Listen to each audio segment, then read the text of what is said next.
Hi guys, welcome back to another episode of Lily's Little Life Corner. Oh my gosh, I forgot to change. It's fine because I need to redesign the whiteboard anyway. This episode might come as a little bit of a surprise, especially considering my previous episode where I talked about how maybe I don't want to do this anymore. And where I discussed, the ethics of that. However, I still would like to talk about it because I still think it is an important conversation to be talking about, especially nowadays with the abundance of social media platforms that there are and that many people have access to. Let's get into it. So recently there has been kind of an epidemic on TikTok where people just don't care about their privacy at all. And they're posting things that they really should not be posting and that nobody should be posting ever. But specifically, I want to talk about the lack of privacy that people are bringing onto themselves, because there are a bunch of things that exist online that you should never upload. One such notable example that comes to me off the top of my head is when I think they were gynecologists, posted a TikTok about gifts that their patients left them. And it basically showed the operating table with fluids from their patients. And so these doctors were posing with said fluids and being incredibly disgusting about it. I mean, I cannot imagine thinking about going to my gynecologist and having that fear of, if my body functions the way that it's supposed to function, what is my gynecologist going to post on TikTok? Right? Are they going to be making fun of me? So that's one such example of posting things that you should never be posting online. But the example that I want to talk about specifically is the lack of privacy and how many people are foregoing their privacy for a little bit of TikTok fame. So this kind of lack of privacy posting genre has been around since YouTube. And they were called lifestyle beauty gurus or lifestyle YouTubers. And basically, they would post vlogs. They would record themselves going shopping to Target or to Walmart. They would do back to school hauls or Valentine's Day basket ideas, or what's in my bag. They would film cutesy episodes like that where they were showing off their lifestyle, basically. They would show how they woke up in the morning and their morning routine and what they ate in a day, just things like that where you would really have to feel comfortable inviting someone into your life or inviting someone to have that deeper look into your life. However, this kind of evolution of this type of content has really evolved in such a way that I just don't think is healthy anymore. So, for example, on YouTube, the YouTube girlies that I can think of off the top of my head, like the OGs, are people such as Zoella, as My Life as Ava, Bethany Moda is another one that comes to my head. These were like the OG lifestyle YouTubers, and those would be the YouTubers that would post like what's in my bag or what I ate in a day, and they would come up with trends to do. Like, I remember there was a tag game that they would do where they would answer questions, and then they would say, okay, and now I tag X, Y, and Z to participate in this question game. However, despite them showing like where they shopped, I feel like it was less parasocial than it is right now, just because of the environment that existed online back then. Back then it was kind of clear that these were just normal people and that they were not celebrities and that they were not doing anything of worth.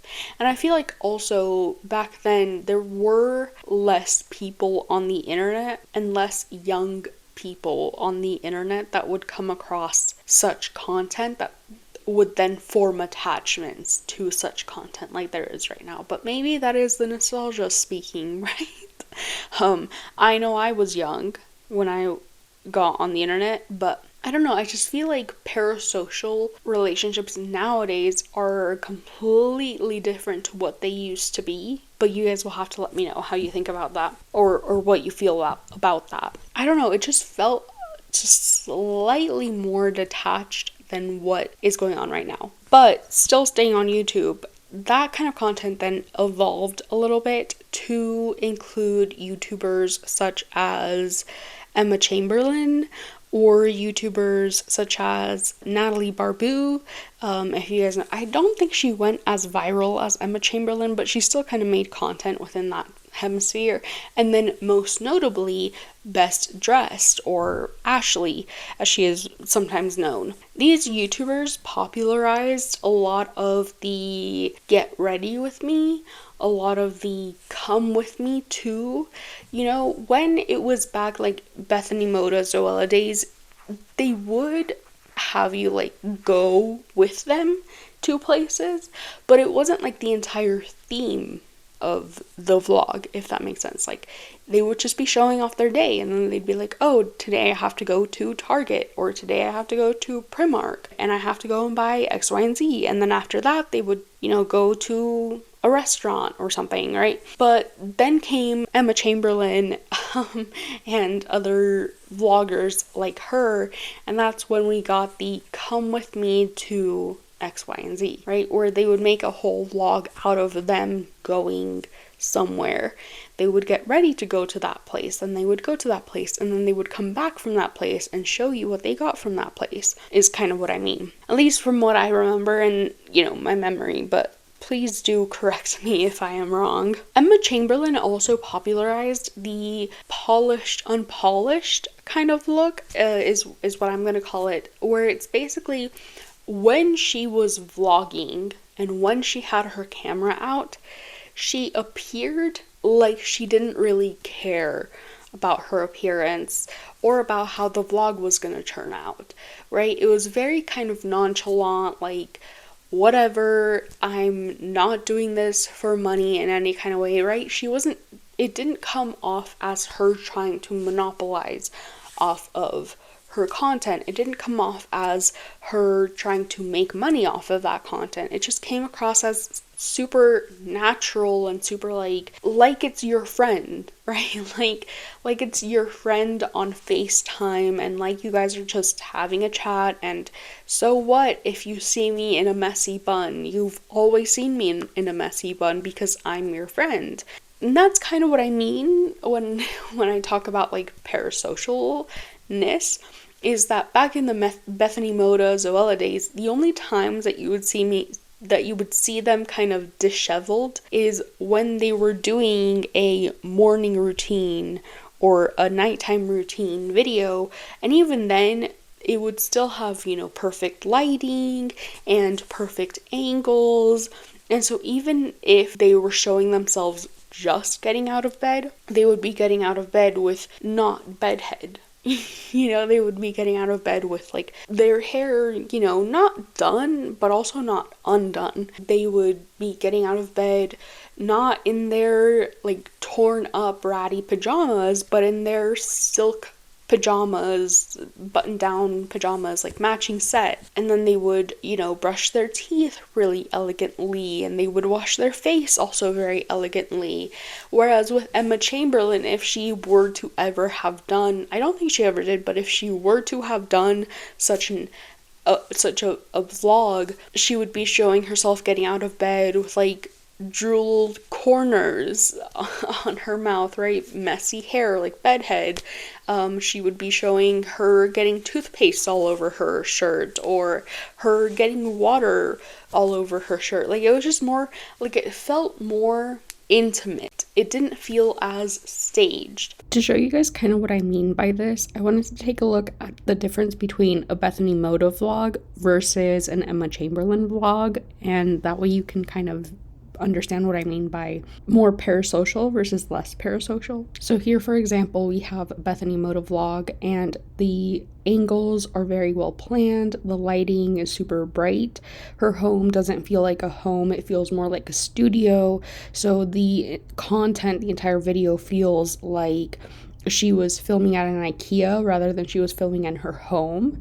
So it feels like you have less access to her because you're not actually seeing her home, you're seeing her filming studio, if that makes sense. Here she tries to be relatable by saying that she hates cleaning up, but she is in a closet that is worth probably thousands of dollars, a closet in a home that is even more expensive than your everyday person can afford. And also there's a camera person holding the camera. The lighting is also really bright and blown out. And so even though she tries to be relatable, it still comes off as her being in a unrelatable location. So it feels that like that detachment is felt. Okay, and then here, even though she's showing something really intimate, such as showering, notice how she still is wearing makeup in the shower, which most people don't wear makeup in the shower. And then also there's very like bright, excessive lighting. The camera angle is perfectly planned. She has to move the camera every single time she gets product. She's, acting out, like she's acting pretty much. She's trying not to get water in her face because it'll ruin her perfect makeup, and so that creates that sense of detachment as well. You understand that this is not what she actually does when she's showering, and she's only doing that. She's putting on a show, she's putting on a performance for her viewers, and it creates that sense of detachment, that sense of, well, I don't actually know this person because I can't actually see the way that they actually really shower. They're only showering in such a way for my entertainment. And then finally, for bedtime, she shows herself going to bed, but notice how the room is brightly lit. She has perfectly crisp white sheets. She puts on her glasses to go to sleep, so it's just not real, and that it's not real. That she's putting on a show, and that creates that sense of like, well, I don't actually know this person, I'm just watching them for entertainment. And it creates that barrier of, well, there's a screen between us, I don't actually know this person. And this is, by the way, no hate to Bethany Moda. She is one of the OGs, and she was really popular for a reason. So I'm not trying to be like, well, she sucks and, X, Y, and Z. But it does show, I'm just showing this to show you guys the difference between somebody like Bethany Moda versus somebody like Emma Chamberlain, which I'm about to show you guys, so you guys can spot the difference and understand maybe how a parasocial relationship can form with Emma Chamberlain's style of content, and not just Emma Chamberlain, of course, but other vloggers that also followed in her footsteps. So immediately with Emma Chamberlain, you get an Emma Chamberlain with a messy bun, a blanket wrapped around her acne showing, and a shaky camera, which puts that kind of into a perspective of, well, I'm more intimate with her. I know her more because I have seen her in such a state. She doesn't care to do her hair. She doesn't care to do her makeup. She doesn't care to have a tripod or somebody else professionally filming for her. So it feels like we are just on FaceTime.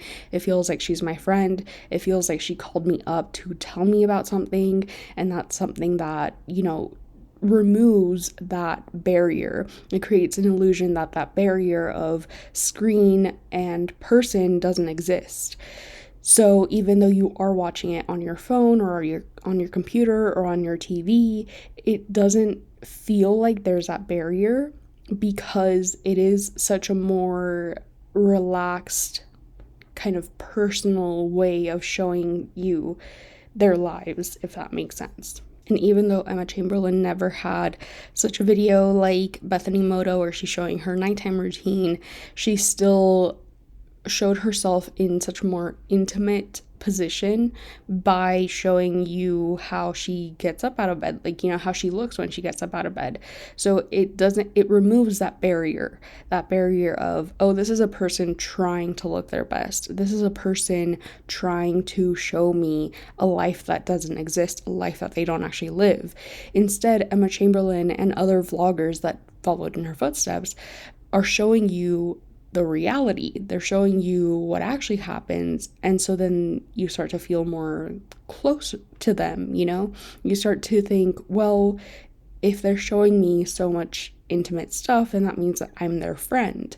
And then that's what creates that parasocial relationship. To put it into, I guess, a clearer perspective, the Bethany Motas and the Zoellas felt like an actress that you watched on your TV while you were watching a movie, whereas Emma Chamberlain and Ashley from Best Dressed, they felt more like long distance friendship. Like, you knew these girls your whole life, like you had each other's phone numbers, and like whenever you would go onto their channel, it would be them calling you or you calling them, and it just felt more intimate. And that's where a lot of, I believe, the parasocial nature of that kind of content came into play, which is when YouTubers would stop treating this as like a job, like, hey, there is a screen separating us. I am not anywhere near you. We do not talk. You do not have the access to me that you think you do. And it became more like, yeah, so what if there's a screen between us? You know, we can still be friends. Like, you can still know every dirty little secret about me. You don't have to be such a stranger, right? But anyway, the polished side of her vlogs came with how she edited it. So it was still clear that she did care somewhat about how her vlogs looked like, but that combination, again, made it seem like people who were watching her were her friends. It didn't feel like she was just another YouTuber who was only in it for the money, right? And Ashley was kind of very similar to that, not in the sense that she would show up on camera disheveled, but just that she would allow people to have more access to her. She was filming more than what Bethany Mota or Zoella would film. She was talking about more than Bethany Mota or Zoella would talk about. It was a lot more intimate, a lot more personal. And that is kind of what a lot of people speculate happened. Because essentially, if you guys don't know, Ashley from Best Dressed stopped uploading. Her vlogs were incredibly popular, and she made, I'm sure, so much money. Like, the views that she got, especially back then, she must have been making bank. But then one day, she just disappears. She stops uploading. Her videos are still up, so you can go back and watch them, but you cannot no longer watch any new content because she has not uploaded any new content in years. And so a lot of people started to speculate, like, well, why hasn't she uploaded anything at all? Like, she used to upload consistently, she used to upload a ton, she had a lot to talk about, and all of a sudden she's not talking about anything. She's not, like, her social media is all empty. We know that she is still, you know, okay and well because she still makes appearances, but it is just that her social media platforms are nowhere near the amount of intimate that they used to be back when she was uploading consistently on YouTube and on her Instagram. So some people speculated that, well, maybe she just got too much hate and she couldn't handle it, because her style, especially back then, was known as very simplistic, very boring, some people would say.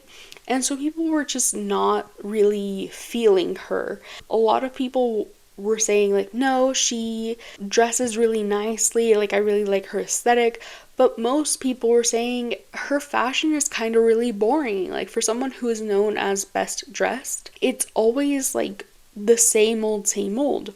And actually, I think that's kind of where the clean girl aesthetic came from, because she did dress very plainly, but in such a way that still made her look put together, if that makes sense. Like, there was a lot of bright, muted colors. I know that's kind of like contradictory, but like white, like beige, you know, where it's bright, but it's not like neon pink, you know, or it's not like pastels. I remember her wardrobe being very white. Like, there was a lot of white in her wardrobe. There wasn't a ton more color, and that's kind of how people dress nowadays. So in a way, she was kind of a trendsetter. But yeah, back then, when everything was about color and extravagance and showing your true self, people just felt like Ashley's concepts were just not cutting it. And so she would get a lot of hate because of that, because, you know, people said, like, well, your name is best dressed, but I can find a ton of other people who are better dressed than you. So what gives? But other people started speculating that, well, she had a stalker. I actually found a video of hers as I was looking for clips where she explains kind of that is the reason why she stopped uploading, is that she did get a stalker, or acquire a stalker, I guess. So I'm gonna show you guys that clip right now. Hi! Are you that guy who stalked me on the internet, found the exact apartment that I lived in, threw a roll of toilet paper onto my fire escape asking me out and promising to not bury me in the woods? Welcome! And out here is maybe my favorite feature.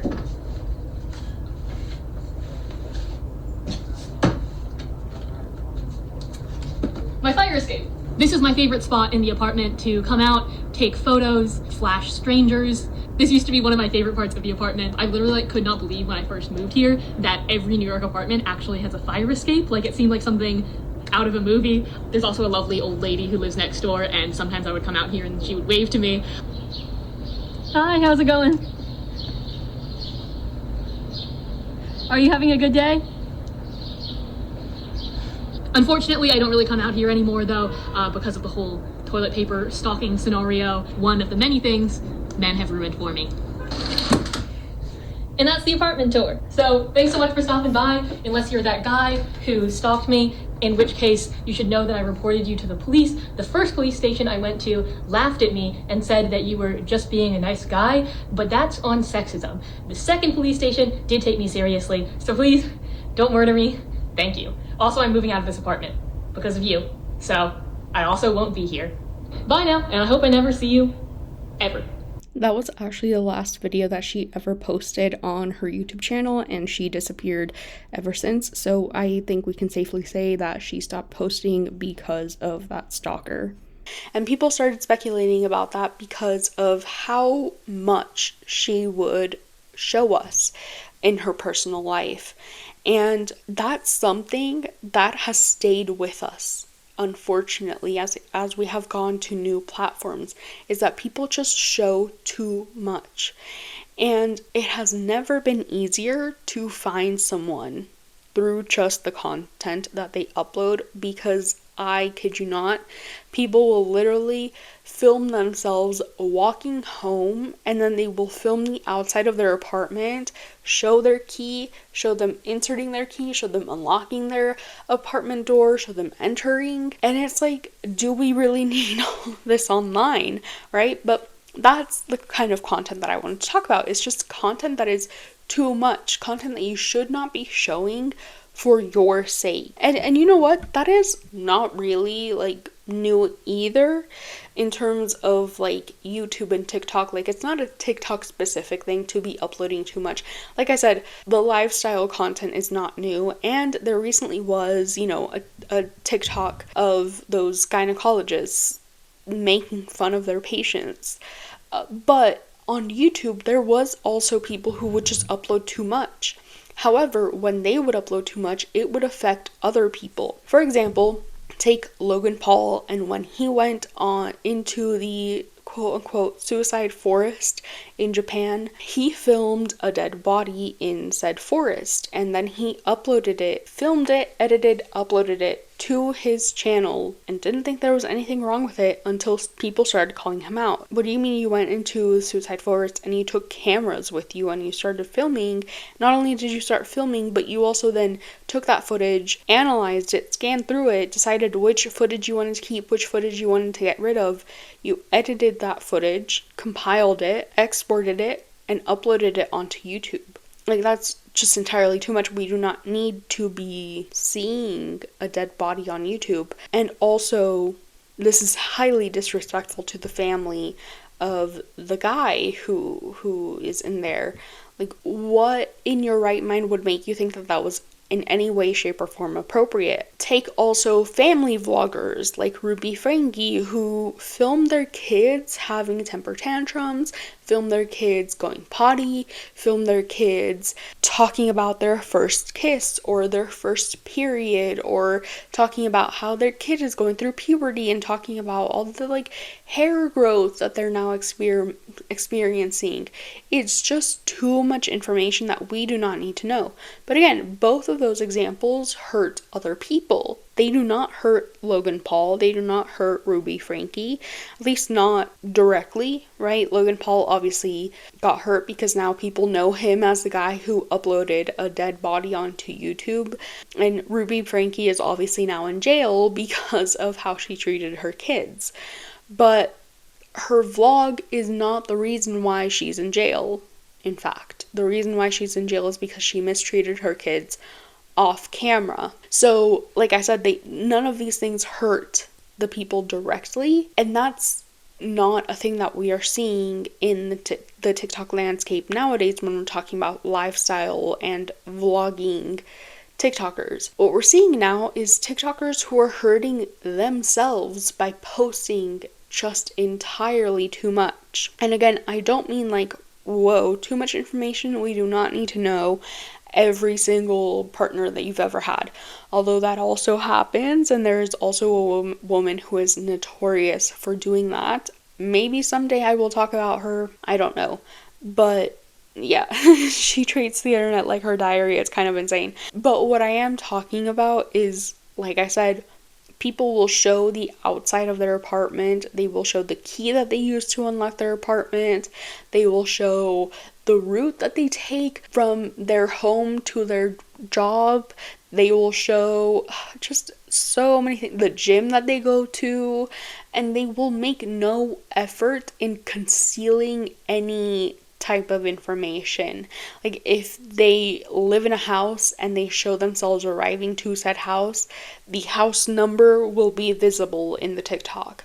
Like I said, the apartment key or the logo of the gym that they go to, and oftentimes they don't want to be going to a Planet Fitness because that's just not aesthetically pleasing, so they will choose their local, very local gym to go to, and they will show that logo, and so people can then look up, okay, what's a good gym name? Bodybuilding Brothers.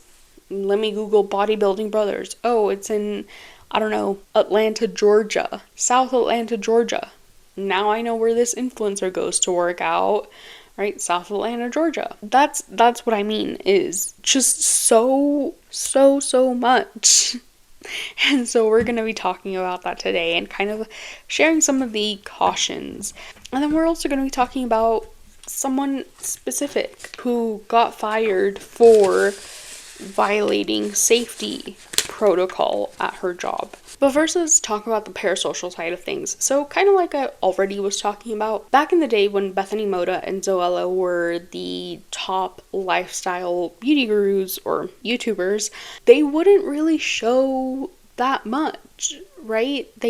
Like I said, if they were filming a morning routine, they would make sure that they were put together before they filmed the morning routine.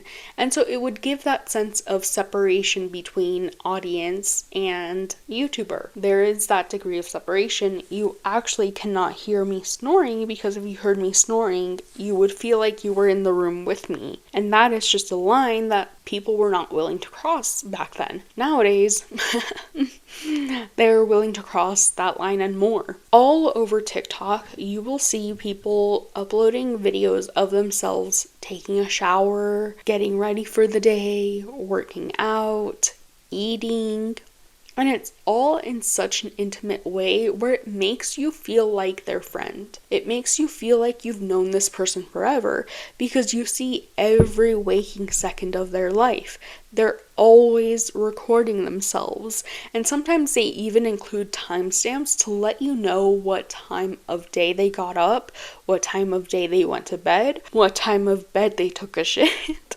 No, I'm kidding. At least I hope I am. I hope there is no content like that out there, but I wouldn't be surprised if there was. The amount of information that they themselves put out there is very concerning. There's such a trend called come with me to work, where typically women, will film themselves, like I said, getting ready for the day, taking a shower, and when I say they film themselves taking a shower, I don't want you to picture like you are in the shower with them and you can see everything.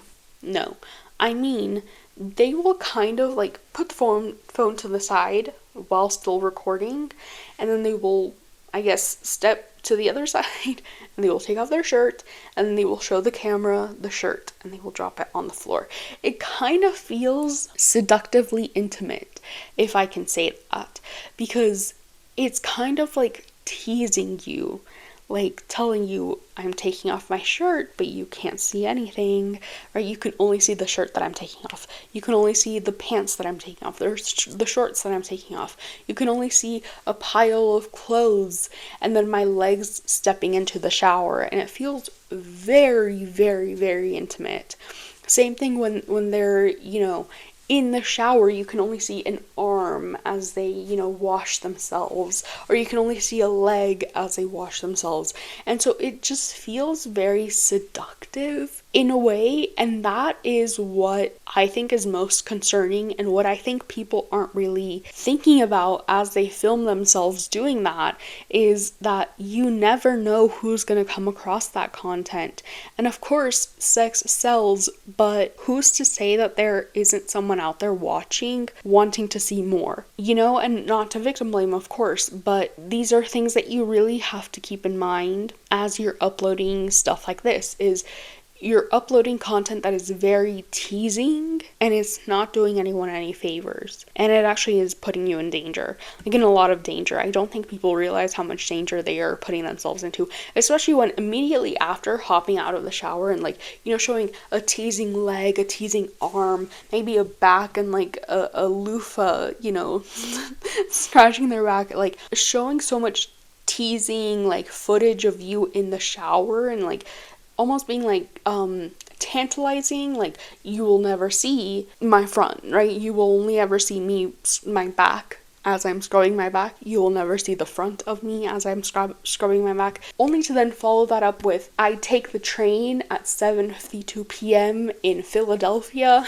or 7:52 a.m. in Philadelphia, and I'm showing myself walking into the train station and showing exactly what train I'm getting on and showing how long I stay on the train and showing me exiting the train and exactly what station I'm in and exactly what time the train arrives. And then I'm showing you as I'm walking to my workplace and I'm showing you street names and buildings that I pass. This is a recipe for disaster. This is disastrous. This is very dangerous, and I don't think people realize that.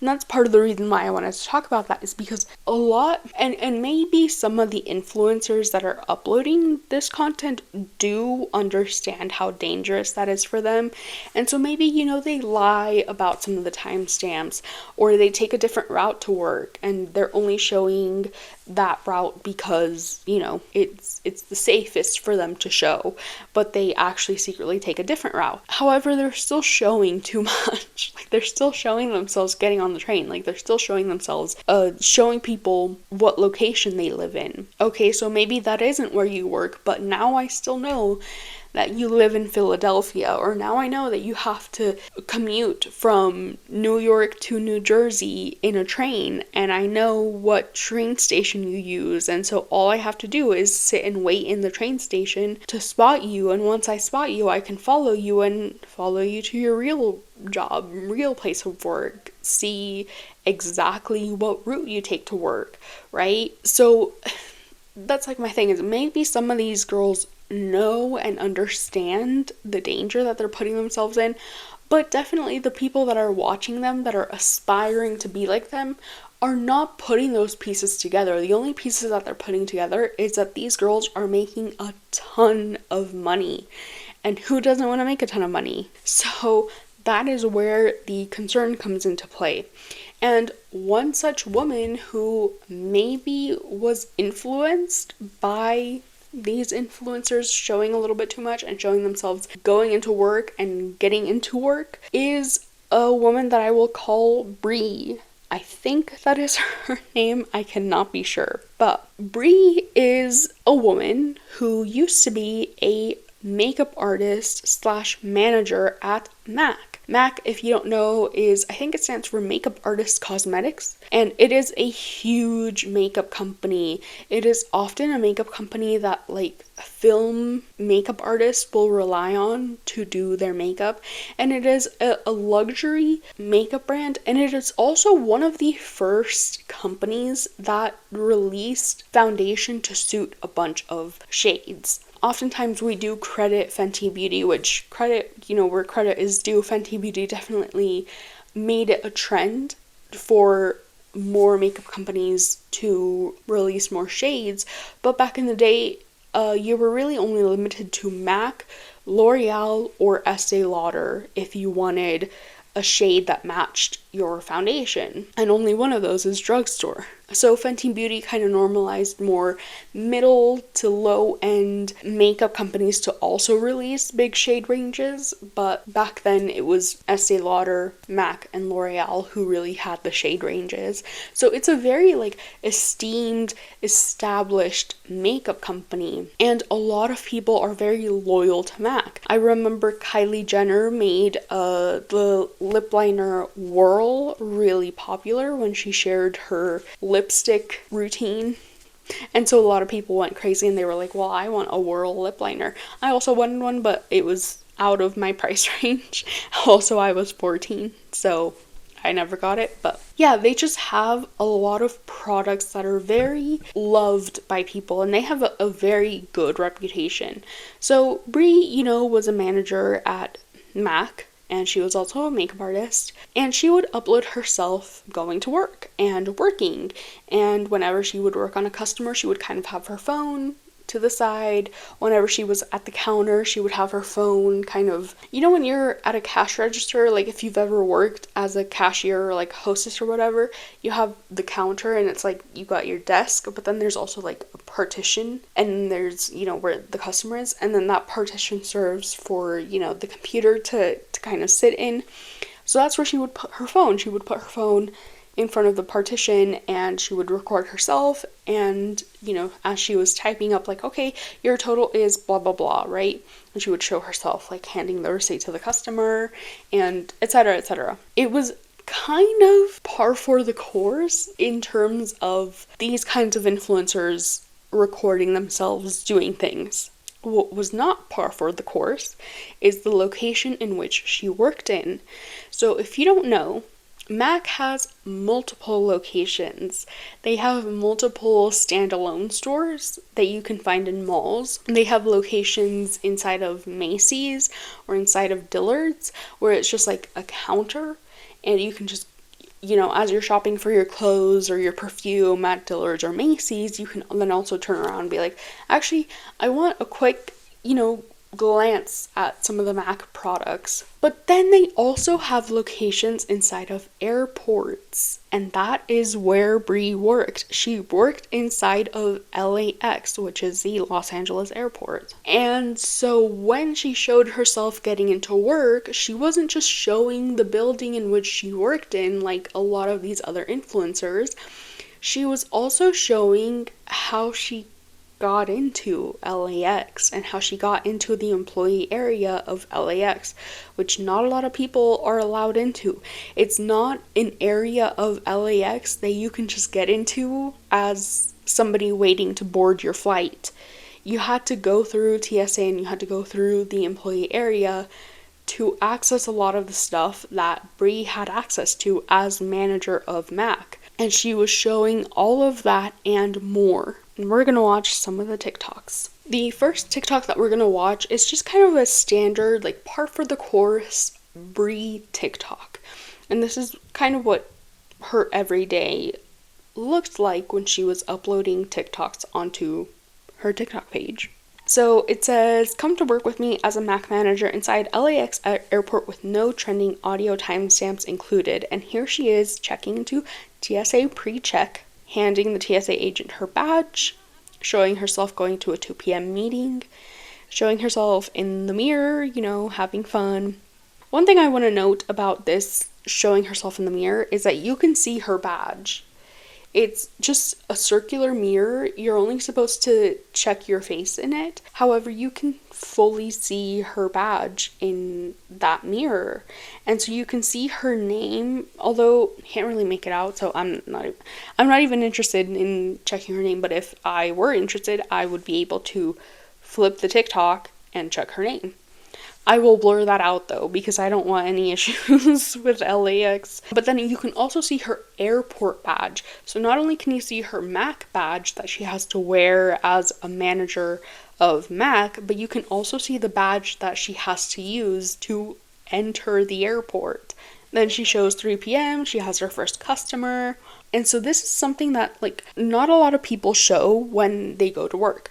Oftentimes, when you see TikToks of people going to work, they kind of just show themselves on the computer, right? But you cannot see their computer screen because that would go against company policy. If they would show you their computer screen, it would be like, you're sharing sensitive information, what are you doing? So most people just show themselves typing, like having the motion of typing, scrolling on the computer, but the phone is behind the computer, so you can never actually see what they're typing or what they're looking at or what they're browsing. Same thing with meetings. You can never actually see the screen. You can never actually see the person that they're meeting with. You can only see them talking to the computer, right? It's assumed that it's a meeting. Also, the caption will say, I have a meeting. So, whereas Brie, when she had her meeting, she showed her computer screen. It's very different. But anyway, let us continue. And she goes into the back room, and that's the stock room where they have a lot of product, and she grabs more product to stock, and then she says 6 p.m. cleaning up after a busy 3 hours. And she just kind of goes around the store cleaning up. Then she shows herself receiving packages and getting that ready. I think this is promotional stuff.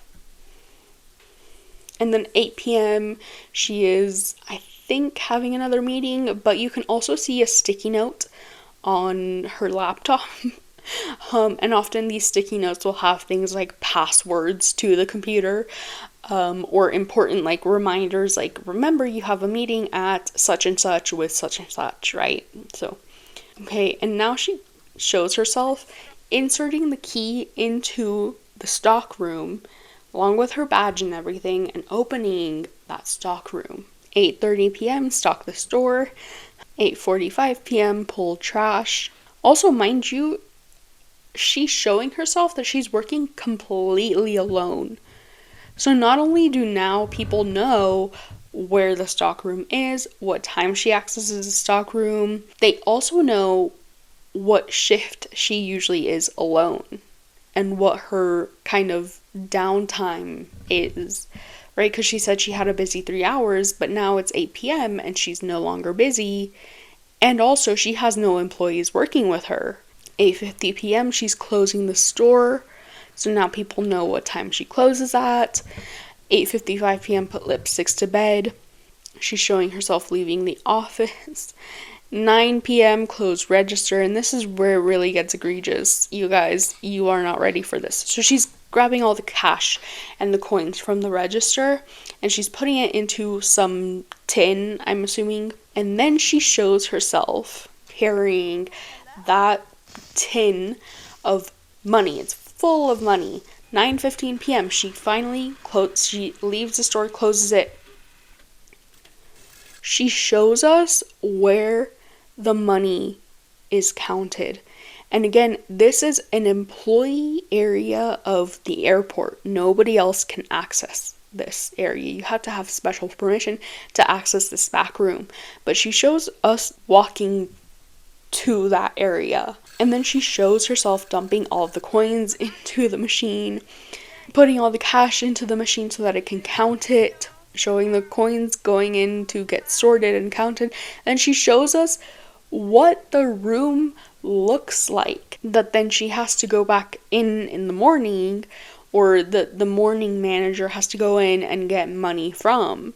And she also shows where this back room is. This is what I mean. Like, this is entirely too much information, and I will be blurring out some things, but just know, like, she's showing entirely too much.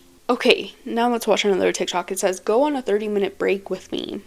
And she'll be talking throughout, so if there's anything of note, I will put it in like post production, but I will just narrate what is happening with you guys in case you are only listening and you're not watching. Again, she shows herself arriving to that convenience store that we saw earlier.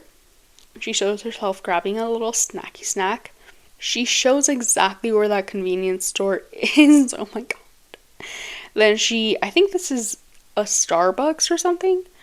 She shows herself, oh, it's a coffee shop. So she shows herself getting coffee, and then she shows herself in the office. And all the while she is talking, if it's anything important, like I said, I will put it into the podcast episode, but I think she's just talking about her day. Okay, this is really interesting because she puts up a missing poster. She's talking about how somebody stole their chair. I want to know something crazy too. Somebody stole our chair. And this has became like a freaking mystery crime scene. What do they call those shows? Crime networks? Crime, criminal minds. No, I don't remember. I literally made a missing signs poster. I'm going to show you guys. I'm going to try to put it somewhere.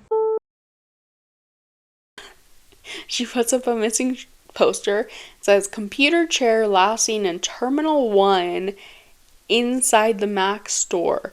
No known suspects at this time. Chair is a regular computer chair. Color is black with a few makeup stains on the seat.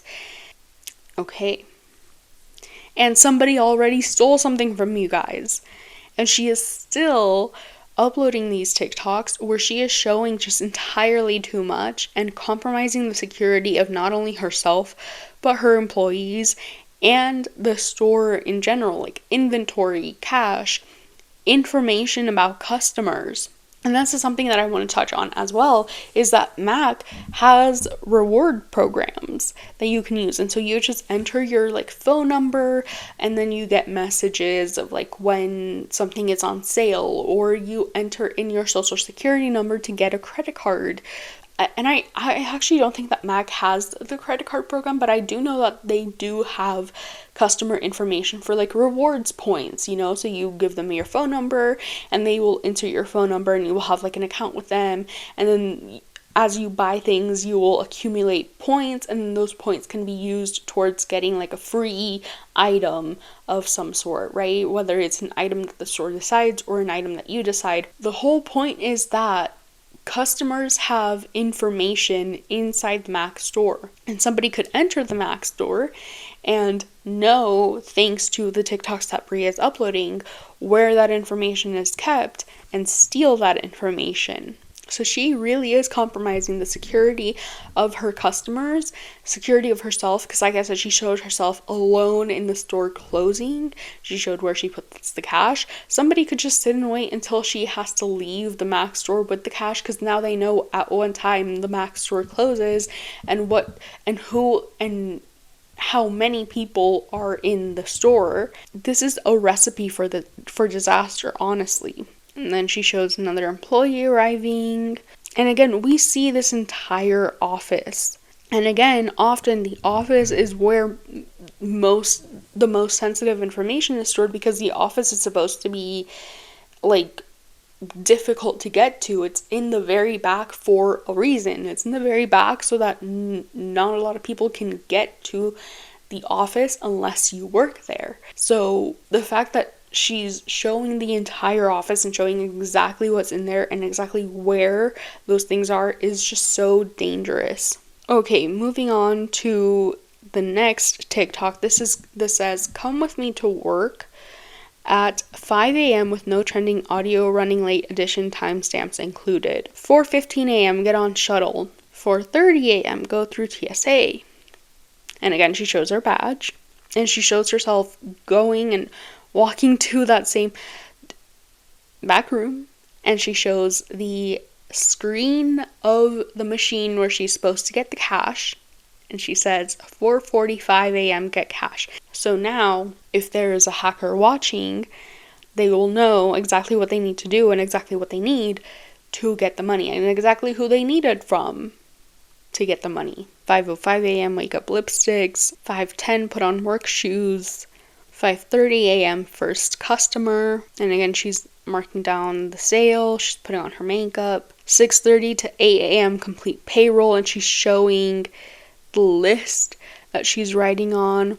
Check end of month numbers, complete revenue calendar, calculate goals. And again, she's showing papers that she should not be showing to anyone besides her other managers. Time and attendance binder with employee information. 8:15 a.m. more paperwork. And then she shows herself talking to a customer. Honestly, if I were a customer and I knew that I was being recorded, I would punch the employee in the face. Like, what are you doing recording me? And then this is rich. Get this. 9:15 a.m. nap time. And she shows herself turning off the lights and getting cozy and taking a nap. As a manager of a store whose security she has compromised so much. And she shows herself shows someone visiting her. I can't even talk, bro. This is ridiculous. Oh boy. Come to work with me as LAX as a Mac manager with no trending audio, timestamps included. Showing her badge again. 9 a.m. get on shuttle. 9:45 a.m. go through TSA. Showing her badge once again. 10 a.m. get money. Christ almighty. Again, showing the screen of the computer. 10:15 a.m. first customer. Where are you flying to today? Are you gonna visit, or is that where you live? And she's asking that customer those questions and then posting the answers to those questions online without that customer's consent. 10:30 a.m. be nosy. 10:45 a.m. demo a lip liner. 11 a.m. get fired. I'm sorry. I'm not laughing at her distress, but it's just interesting watching her go from like 10:30 a.m. be nosy. Like, what are we looking at? What are we looking at? And you know, her makeup is so like perfect and everything, only to cut to 11 a.m. get fired and there's mascara just running down her eyes. And she's still, as she's getting fired, she still pulls her phone out and records herself in such a level of distress and discomfort, and then edits that clip and posts it on TikTok. And as you guys heard in the beginning, she says, I would have never done anything to jeopardize my job. Baby girl, you were doing that and more. I'm so sorry to tell you. This is a woman with 148,000 followers. I'm sure she received a little bit more followers after her getting fired went viral, but she, like, that's still a significant amount of followers. Like, even just, let's say 100,000 before she got fired, it's still a significant amount of followers. And obviously she was getting a ton of views on her TikToks before she got fired. But anyway, let's watch the follow-up TikTok. Let's see what she has to say. Again, I'm not laughing at her getting fired, especially not in this economy. It's just interesting to watch. Hey guys. Obviously, this is long overdue. I'm actually visiting with my family right now, so obviously, like, I've not been on my phone as much as, like, I normally am. But with how everything has blown up, you guys have lost your minds. You guys have lost your minds. I just want to make this so simple, so quick, and straight to the point. You guys, the company that I worked for, the airport, they did not ask me to take the videos down. They did not ask me to remove them. They told me that I did not have to. This was not a type of security breach or security risk that was putting anybody, you know, in harm's way. You know, the airport, they have a ton of security. They have a ton of things in place, you know, just to make sure that everybody is safe. Tons of people that are like filming in and out of the airport all the time. Our badges, we wear them publicly and around passengers and customers all the time. Like, so they themselves was like, no, you don't need to take the video down. Like, obviously, like, you violated, you know, social media policies, like, within our company. But there is no like safety risk or anything like that to where you need to worry about like getting in trouble with the law or, you know, being put on the no-fly list like you guys are talking about in the comments. Am I mad at myself for like making a mistake? Yes. I fucked up. Like, I fucked up, you guys. It was really like, so it was so innocent. I literally just wanted to take you guys on a day in my life as a Mac manager. I've been doing this for years. I've made day in the life videos at work before. I've been a mat girl for almost 5 years, you know, filming content like within the brand, within the store. Like I've been doing it. So I didn't think nothing of it. Did I fuck up? Yes. Let this be a lesson to you guys to confirm with the companies that you work for what you can post on social media and what you can't, because obviously you see what can happen. I just wanted to come in here and make that very, very clear. You know, the airport did not ask me to remove the videos. You know, if it was such a security risk, they would have asked me to remove them immediately, like during my termination. They would have also by now, if that was the case, sent me a cease and desist. I did end up just going ahead and calling HR today just to confirm, and she did confirm that, you know, no, you are not under any type of investigation. You would have known that the day that we terminated you. You are not being asked to take the videos down, like you are not at risk, like all the works, okay? So let that just go ahead and be very, very, very clear. You know, I know I fucked up. Like, I'm human. We live and we learn, you know what I mean? For all the other allegations that are coming out, you guys, I'm not even gonna touch on those, because keep in mind, you are always the villain in somebody else's story. I'm not gonna touch on it, but you know, everything that's happened, it is what it is. You guys are either gonna rock with me or you're not. All of those who do rock with me and, you know, have been following me and love like the rest of my content and what my page stands for, which is, you know, beauty, hair, fashion. You know, I try to throw in some humor here and there. My content is supposed to empower you, make you feel confident, teach you tips and tricks when it comes to beauty, makeup, skin, hair. So, you know, those of you that like that type of content, that's what my page is all about. Okay, that's all I'm gonna watch. So we gotta talk about some of the things that she was saying. She was saying that it's okay that she was posting everything that she was posting because, well, the airport has a ton of security just to make sure that everybody stays safe. And while that is, I guess, true, that does not then mean that crime doesn't happen inside of airports. As a matter of fact, if you search crime inside airports, you will get multiple reports of multiple different kinds of crimes happening at multiple different kinds of airports. And as a matter of fact, TSA employees are not only not as trained as the government would like you to believe they are trained, but also a lot of TSA employees perpetrate some of these crimes, you know? It's not every TSA employee, but I remember last year, or maybe 2 years ago, there was a ring of TSA thieves that were caught stealing jewelry from people's bags. So it's like, okay, yeah, it has security, but that doesn't mean that having security absolves a place of having crime. It reduces the chances for sure, but there are thousands, if not tens of thousands of people going in and out of LAX a day. It's not just like a week, it's not just a month, it's a day. Like per day, there are thousands of people walking through LAX, and it's thousands of different people. And you never know who has come across your TikTok and who has planned to commit a crime, whatever crime that might be, and you never know how prepared they are to have that plan. And unfortunately, your TikToks are a good way of some of these criminals to understand the layout of LAX and understand where you work and understand where LAX keeps the money. Which is just, I mean, out of all the things that you could post, where they keep the money is the thing that you would choose to post.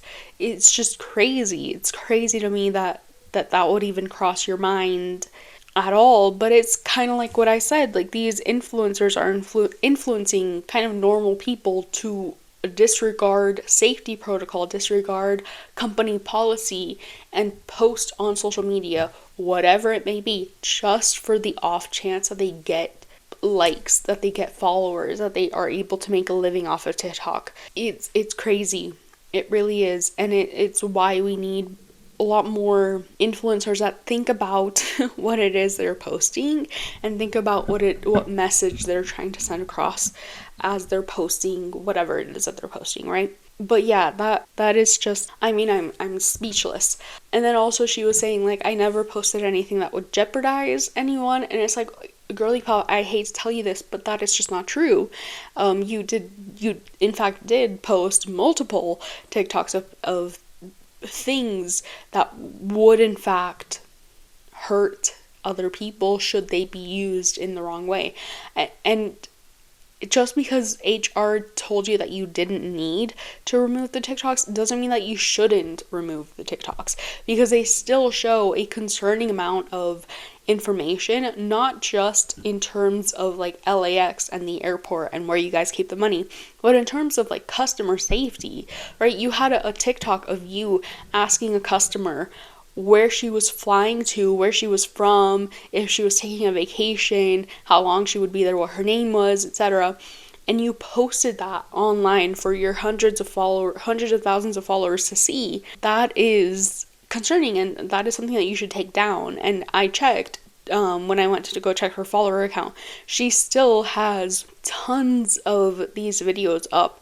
She has not deleted a single one of these videos, not even the video where she got fired and she was getting a ton of hate for it, right? A ton of like, well, why would you think this was a good idea? And that is kind of like my point, is that a lot of these people, if they see you posting something, they don't really think about the consequences. They don't really think, they just want to be just like you. They just want to be like their favorite lifestyle influencer. They just want to, get that same notoriety and post the same aesthetically pleasing videos of them going to work and them, being at work and them working. But like I said, a lot of these lifestyle influencers that do go to work, they never show themselves what they're working on. At least not like the established, like really, really popular lifestyle influencers.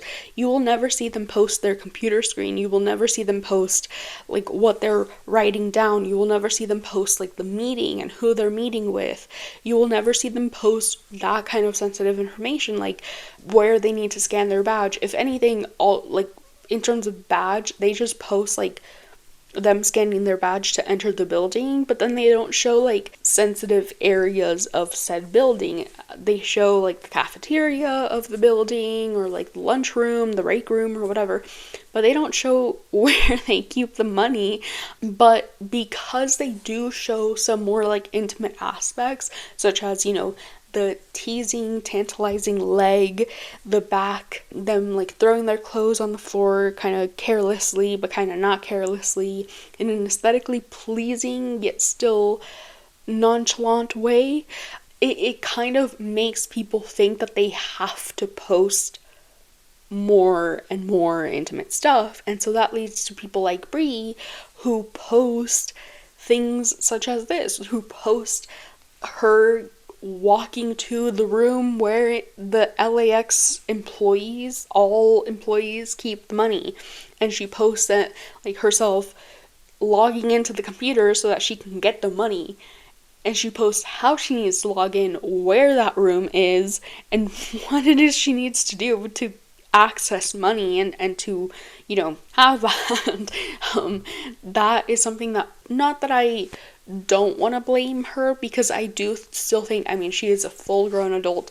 She should have read her company policy on social media. She should have asked people like, hey, do you think this is okay to post? Like, can you watch my TikTok and just make sure that I'm okay here, right? So that responsibility still falls on her. But I do kind of understand when you're seeing so many women your age get so popular off of that style of TikTok, but you wouldn't be willing to show like the teasing nudity, how you could misinterpret that and then show something that it's kind of a security risk, again, not to absolve her of the blame, because she is an adult. She is like conscious adult who has presumably lived in the working world for a couple of years now, if not multiple years, depending on, when she, maybe even a decade, 2 decades, depending on how old she is and when she entered the workforce. And so this was a careless mistake on her part, but I also understand that urge that a lot of younger people get when it comes to social media of well, I want to post, but maybe I don't want to post in this way, so maybe I could post this other way and still get famous, still go viral. And to her credit, she went viral, but just maybe not in the way that she imagined, and not for the reasons that she imagined she would go viral. But for some people, that doesn't really matter, right? What matters is that they go viral. But anyway, now I wanted to watch a couple of TikToks that will let us know just how dangerous it is to post so carelessly. So the first TikTok I want to watch is from Yuval. I follow him. He's, a TikTok that I enjoy following, TikTok account that I enjoy following. But he has a series of guessing where people are, and he does so through investigative means, and we will watch his ways of guessing where people are right now. But it's a consensual series, right? And the woman that he is guessing where she is consented to it, but then also she didn't upload that TikTok until she had safely left. So she took security precautions, safety precautions, which is what you should do if you are uploading. Never ever post in real time where you are, just to let you guys know. But so this is consensual. She agreed to him doing this, and he always asks people for consent before he uploads such a TikTok, because it is so revealing, and it kind of teaches people how to do the same thing, which is also why I'm saying you gotta be really careful with what you post. But anyway, let's watch it through. Guys, guess where I am? Shut up, I'm in a hotel. That's not nearly specific enough. In order to figure out precisely which hotel you were staying at, first I obviously had to figure out exactly where you were. I was able to determine that by noticing that in between the two videos you recorded inside the hotel room, you had posted this video where you met Jason Momoa. And this video was dated December 12th. Going over to Jason Momoa's Instagram around the same time frame, I can tell that he was in London advertising the release of his new movie. You also posted this video where you ate at a Pizza Express immediately afterwards, which is a very popular pizza chain in London. Now, given that you ordered room service, I figured that we were looking at 5-star hotels in London. However, unfortunately for me, there are quite a few 5-star hotels throughout London. You might not believe it, but it was actually the room service itself that ended up giving your location away, specifically the plates. Looking for images with this spiral pattern that appears at the edge of the plates and focusing on 5-star hotels in London led me to the JW Marriott Grosvenor House in London. When looking at images of the food served at Grosvenor House, I was able to see the same plates that you show in your video. This might seem a silly thing to focus on, but even other Marriotts in London did not share these plates, just the Grosvenor House. Now, to figure out what kind of room you were staying in, we can take a look at the solid headboard behind you. And the only room with a single bed that has that same black headboard is the Superior Room Guest Room King. You can of course get additional confirmation by noticing that this outlet strip on the wall, you can find an exact match of in rooms that have the exact same headboard as you do. And if you're still not convinced, you can notice that this painting over here is right next to you in your second video. Also notice that in your Instagram post of the video, you wrote hashtag JW Grosvenor House. So That is how easy it is to find where someone is staying at. Just in case you guys were curious how easy it is.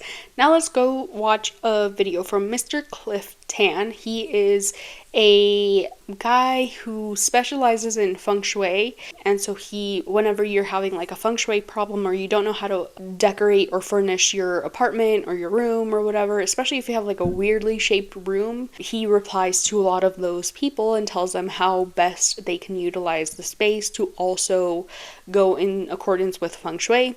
And it's very helpful, and a lot of people find his videos helpful.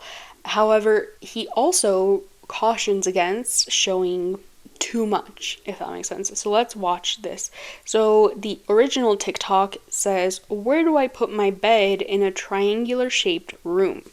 And the caption that he put says, "You showed your view on purpose." And so let's watch what he has to say. I think you showed the view on purpose. So let me explain what happened in case you guys were listening, or in case you guys were not watching the screen or whatever.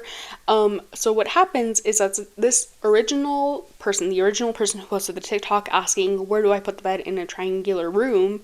is, kind of showing their room, and they head towards the window and they look up outside their window, and you can see the other buildings in their apartment complex. And so then it cuts to Mr. Cliff Tan having had spotted the exact location and showing the exact same apartment complex based off of just the view. And so he also is able to get the exact floor plan with the exact measurements of that person's apartment, not just triangular bedroom. They only showed their bedroom. and yet Mr. Clifton got the entire floor plan for that exact room, that exact apartment, which is very impressive because apartment complexes vary between different apartments depending on, you know, space and the windows and location and stuff like that, and also like how many bedrooms.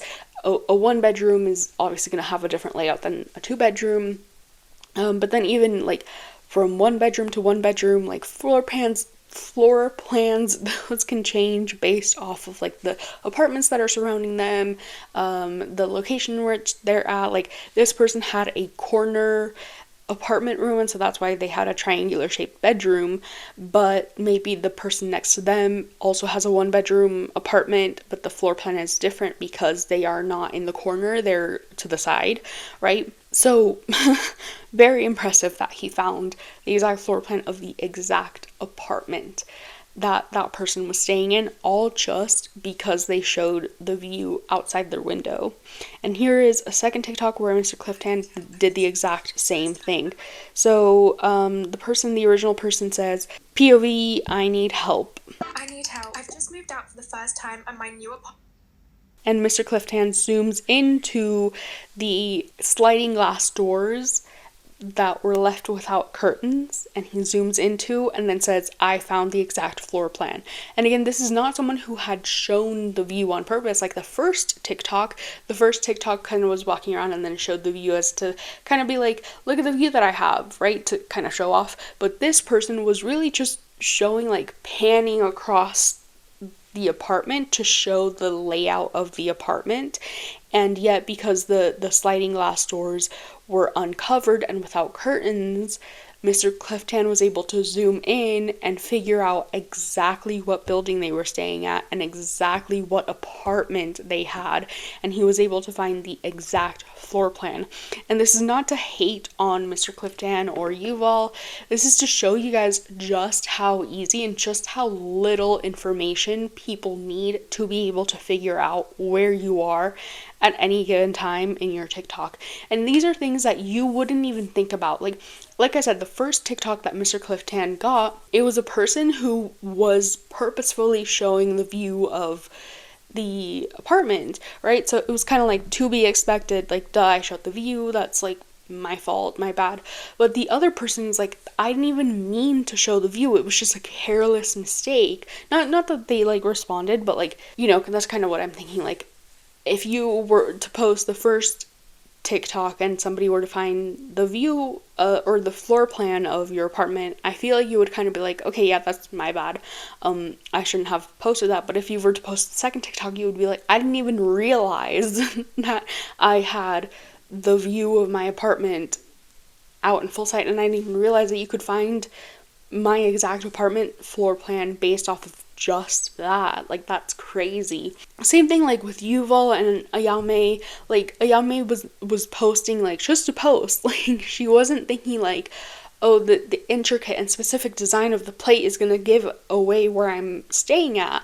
The time in which I upload the TikToks is gonna give away like the exact city where I'm in. She wasn't thinking about like the headboard that she was posting. Like, she was just on her bed like filming a little TikTok and, you know, having fun, and the headboard happened to be in the shot, and that's what Yuval used to find the apartment in which she was, or the hotel in which she was staying in.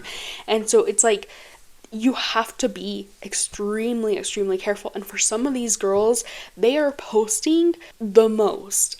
Like, they are posting so much. And that's what I mean. Like, even if some of these girls take precautions, and even if some of these girls, like, quote unquote, make sure to not show too much, they still show enough to where somebody could, like, piece together, like, what is going on, right?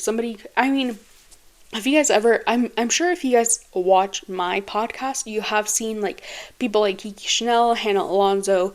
Have you guys ever seen a Hannah Alonso video where she's debunking some of these like timestamp influencers, where she gets a TikTok of these influencers being like, I woke up at 5 a.m. to cook an entire dinner spread, Thanksgiving dinner spread for my husband, and Hannah Alonso like zooms into the video and is like, the stove the clock on the stove says that it's not 5 a.m. It shows that it's 5 p.m. Also, where you live, the sun went down at this time, and so I'm assuming that it's this time. Like, she really, like, researches, like, she debunks it, and she does so through clues that the TikToker says. Like, if the TikToker says, I live in Texas, Hannah Alonso will then pull up a map of Texas and when and where the sun set and when and where the sun rose to be able to debunk the fact that you got up at 5 a.m. to cook an entire Thanksgiving dinner spread for your husband. Like, that is how little information some people need to figure out where you are. And that's something that I'm always cautious of, especially when I wear clothes that, like, kind of say or tell people where I've been or where I am. That's something that I'm, like, really cautious of if I'm posting online. And I'm also cautious of, like, not showing my view, because again, people can figure out, like, even though I live in an area where houses tend to look similar, houses still look different enough to where people would be able to pinpoint, okay, so the sun is not shining on these houses, or the sun is shining on these houses, so it's such and such time, and I can tell what hemisphere you're in, and I can tell at what time you posted this, and I can also tell where in the United States you posted this. And so it's just, like, it's just something to be aware of and something to keep in mind as you are posting some of these things. And I need to remind you, Mr. Clifton and Yuval did not need to contact any, like, private investigators to figure out where these people were. They did it in their own free time. Like, that's not even their specialties. Yuval used to be a teacher and Mr. Clifton specializes in feng shui. Like, that is not, like, they've never been private detectives, they've never been private investigators, they've never investigated anything of any sort. They do that in their own free time and kind of as a hobby. So, like, imagine somebody who specializes in investigative techniques. Like, they probably would be able to figure out where you live, right? Like, and so that's what's really concerning about some of these girls that are uploading these TikToks, is that it's just, they just have kind of no care and no forethought of what they're uploading, when they're uploading, and how they're uploading it. Because, like I said, all of that matters. You have to understand where you are at when you are filming a TikTok and what you film, and then also how you film it. If you film yourself getting undressed in such a tantalizing, teasing way, you do unfortunately run the risk of getting somebody to follow you for nefarious reasons, right? For reasons that maybe you're not thinking about too clearly. Like, maybe you're thinking, well, this is for my girly pop audience, but it's not just a girly pop audience that you have. It's also people who are lurking in such corners to try and figure out where you live. Yeah, so that is my podcast episode. Let me know what you guys think about this topic. I think this topic is very interesting and very important to talk about, especially nowadays. And yeah, just remember to be very, very cautious of what you post, where you post, and when you post it, and how you post it. And never post in real time where you are at, because then that could lead someone to figuring out, hey, I live right next to this shopping center that this influencer says that they're living in. Let me go into the shopping center, or is shopping in, not living in. Let me go into the shopping center and see if I can spot them. All of a sudden you have a stalker on your hands. So make sure you are very cautious about what you are posting, and let me know what you guys think, and I will see you guys in the next episode. Bye.